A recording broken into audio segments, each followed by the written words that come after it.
So I started working 10 years ago at the Montana State University Space Science and Engineering Laboratory in the physics department, building small satellites and instruments for NASA. And what we did in the last 3 years was created a private company called 406 Aerospace that commercialized some of that technology and also went after high technology products in the small satellite industry. At 406 Aerospace, we build miniature satellites that are about the size of a loaf of bread that fit in the nose cone of the launch vehicle. What we do is we leverage that launch vehicle has excess capacity, and we build very small satellites that fit into the nooks and crannies of that launch vehicle, of that rocket.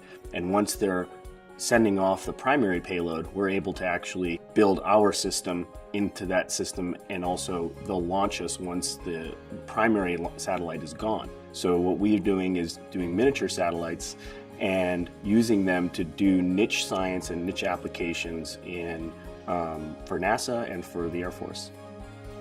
When we go out to compete for projects, we end up being a lot lower cost because our satellites are physically smaller, and we also are able to do some niche science by building many small satellites as opposed to one big one.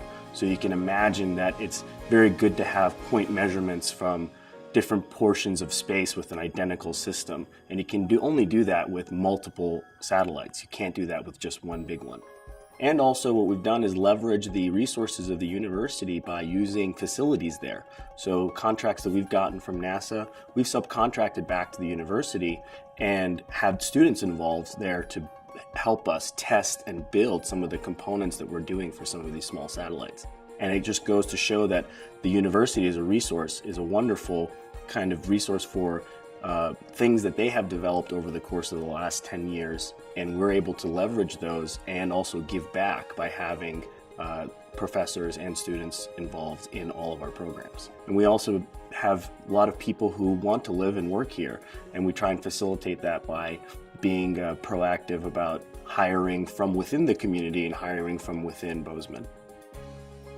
We have multiple contracts with NASA, and right now we're also going into the commercial realm, looking at what will be future commercial applications for small satellites. So looking into communications, asset tracking, tracking shipping containers, looking at weather.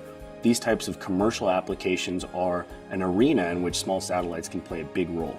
Currently, we're looking at augmenting and complementing the current weather satellites that are out there with a fleet of very, very small satellites. What we'd like to do is create a system that can address a few key questions. One is disaster monitoring. So what happens when there's a flood in New Orleans? How quickly can you get images on that place and help the people who are managing that disaster? If there's a tsunami, how can you get early warning systems out to people so that you can actually be able to react to these types of natural phenomena?